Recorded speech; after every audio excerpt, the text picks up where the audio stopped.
What is going on, everyone, and welcome to r/TodayIF, an amazing subreddit where people tell stories of how they royally effed up their day.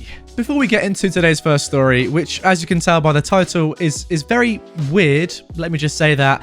Firstly, let me ask you all to subscribe. We are now closing in on 600,000 subscribers, and I want to get there by the end of 2020. And I know you're sick of hearing me say this whole spiel, but you need to get it in your heads, right? I'm not going to stop until we get to 600k. It's a massive milestone. We've got to get there before 2020 ends, and if we do, this Barnet is going to be another color. Not really decided yet, but you know what, guys? I might just put it up to a vote. If you want to see this hair go to a different color that you can all choose, then make sure I get to 600k subs. Let's go. Today I effed up by sucking on my waiter's finger. This happened 30 minutes ago and is exactly what I get for going out during COVID. I would also like to add that I'm still tipsy from the marg, so sorry for any errors. So today is my birthday and has been incredibly uneventful. I took the day off work, but despite that, it's just been a normal day. No friend group gatherings, no gifts, just another day, and I'm totally fine with that. My mum, on the other hand, felt bad that there was no celebration of any kind, so she was insistent that we go to my favourite restaurant, a local Mexican restaurant. I agreed to go for a very early dinner. We get there and are having a good time, and it was nice to pretend the world was normal for a moment. I ordered a margarita, they ID'd me, and figured out it was my birthday. Fast forward to the end of the dinner, and I thought I was in the clear from a birthday celebration from the staff. But as they brought the bill, they put a big sombrero on my head and started clapping and singing and set down a dessert in front of me.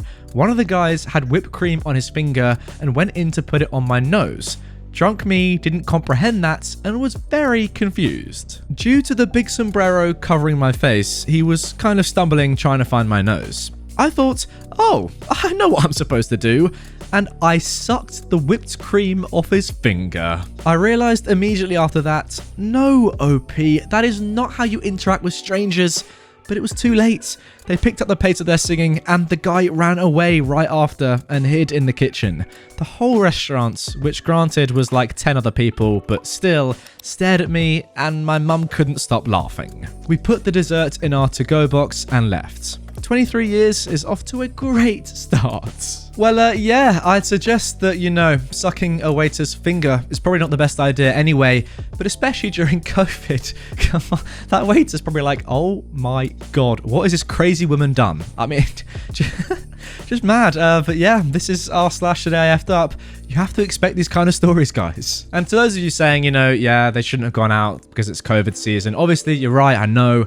But it's their birthday, come on, it's one time. It's not the worst thing in the world, so just let them off a little bit. And anyway, yeah, you got the karma you deserved, I guess, for going out by sucking a waiter's finger. Weird story, let's move on to the next one. Now moving on to our next story. Today I effed up by making a joke that caused one of my students to realise her dog didn't actually go live on a farm. I'm a secondary computer science teacher. I teach kids aged 10 to 18, so a huge range of physical, mental, and intellectual maturity. One of my favourite groups is my 5th grade Intro to Game Design class. They're always excited about basically anything we do, and they are young enough that they still care about earning the respect of their teacher. I have 2 kids in particular that stand out in the class, Chloe and Lina, not their real names. Now, Chloe is one of the sweetest kids I've taught. She is always bright-eyed and bushy-tailed, a talented artist who has a lot of compassion for the people around her. She's also a massive space cadet who needs to be constantly brought back on track with whatever is happening around her. Now, Lina is blisteringly intelligent and well accomplished for her age, with a sense of importance that goes along with being a semi-prodigy at age 10. She became a Karen in utero, comes from a mighty line of Karens, and shall one day walk among them as their queen. We spent about a week working in a piece of software that had been problematic for us from the start. Lots of weird server hangups and failed updates because we're an international school and we can't always connect properly. After 5 class periods of watching them flounder, I decided that I would try something new. I started up with the new software, no connection required, and an introduction activity. Now, about 5 minutes into the activity, Chloe's attention slowly wandered back from wherever it had gone. Wait, this isn't that other software? Why aren't we going to do that anymore? Nope, that project went to live on a farm in Wisconsin. We're doing something new now. Before we moved, my dog went to live on a farm in Wisconsin. Oh, It took me a moment, but that was the only opening Lina needed. Parents say that when your dog dies. Your dog is dead, Chloe. And then came the tears. Oh, I actually feel so bad for you because when you're like a teacher, it must be so hard knowing that obviously you're working with people that are way younger than yourself most of the time, right? So you kind of have to put yourself in their position and think, what was I thinking when I was that old? And how did my parents talk to me and tell me things that are very difficult? For example, having your dog put down for a number of reasons. Going to live on a farm in Wisconsin. It's unfortunate, and I totally get why you did that, and I'm not going to blame you for it. It's just one of those things that happened. Yeah, you effed up, but it's totally understandable, and just a shame it happened, really. Guys, actually, let me know down below. Have you ever been talking to a child and accidentally said something, or not just a child, but someone younger than you, and accidentally said something that you, of course, know in your age, but they don't know? For example, I don't know, about Father Christmas, perhaps. Who knows? Let me know down below in the comments, and I look forward to reading your posts. Now moving on to our final story. Today I effed up by eating 8 chocolate fiber bars before a long car ride with family and experiencing the most absurd gas leak in history. This happened a year ago, but I just remembered this horrific event and the poor victims that never fully recovered. I was set to go on a 10-hour road trip through the interior of British Columbia, and with me were 2 of my cousins and my uncle. However, before our 6 a.m. start, I decided the night before to wolf down these chocolate chip Fiber One granola bars that had something like 75% of your daily fiber intake. These things were crazy good, and I ended up eating an entire 8-pack of them in one sitting.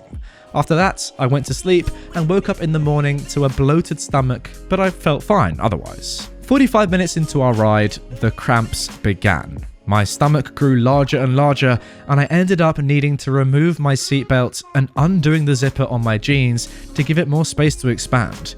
My cousin next to me could not believe what he was seeing. He said it was like the blueberry scene from Willy Wonka. I couldn't hold the gas in any longer, and I asked my uncle to pull over, which he did, and I struggled to get out of my seat, as every move was agony. I waddled to the back of the car and let her rip. A thunderous roar escaped me like a butthole racing his Harley Davidson around the block on a Sunday morning. The gas hissed out of me as my stomach grumbled, shuffled, and shuddered.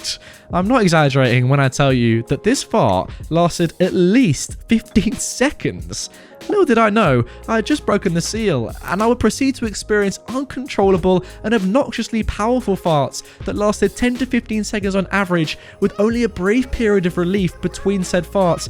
That sounds horrible. Goodness. The fact of the matter was that I was now experiencing major flatulence every 2 to 3 minutes, and we couldn't stop the car every few minutes to escape the smell. So we decided to roll all the windows down and allow me to let loose whenever I needed. However, we had no idea that this would become a much longer ordeal than we initially thought. Truth be told, I couldn't stop farting for nearly 7 hours, and each fart just had to be more epic than the last. By the time hour 2 rolled around, my anus was sore and aching, and my insides feeling like shards of glass were ripping through me. And the smell had become so overpowering that we had to stop at a gas station and buy as many air fresheners as we could. I took one of the air fresheners and sat on it in the hopes that each fart would be freshened up. Instead, it just smelled like rotten eggs and pine. My cousins and uncle resorted to using Vicks around their noses to stop the smell. The pain from constantly farting brought me to tears at one point, and I realised how ridiculous it must look to see a grown man crying while farting non-stop. Wait, you're grown? You're an adult here. Wow. At hour 4, disaster truck. Oh, it gets worse. I stopped farting, but I was still swelling with gas. I knew I was plugged up, and if I didn't do something soon, the pain was going to become unbearable. We stopped at a coffee shop, and I ran in to use the bathroom. I gingerly sat down on the toilet and gently pushed, but the pain was too much.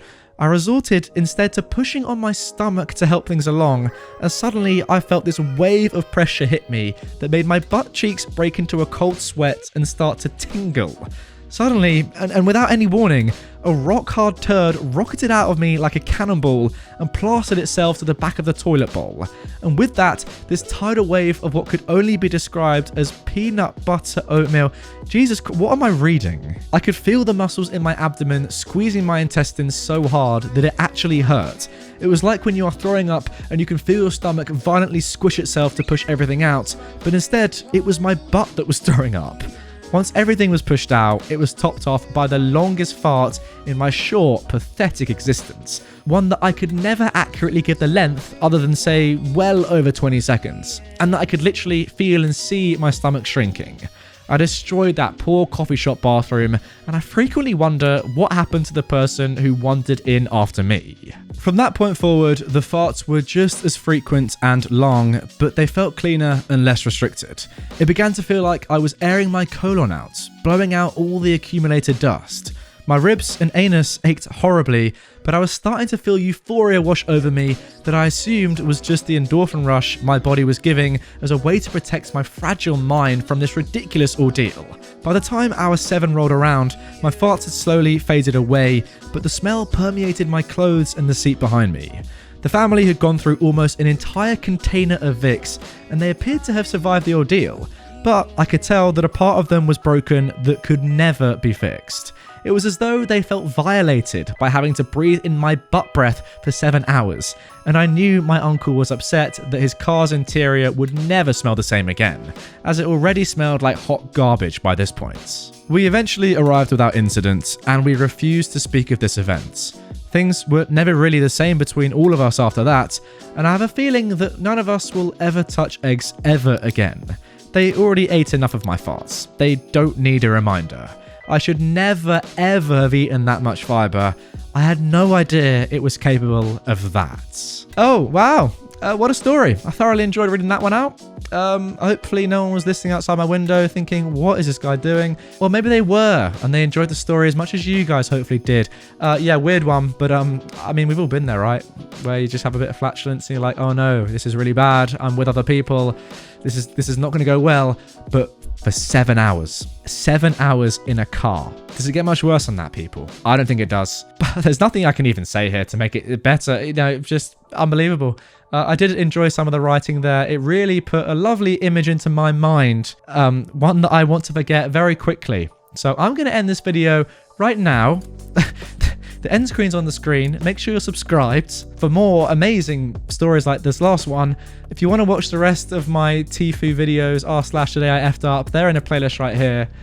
But yeah, what a story. I'm going to go now. See you in a bit.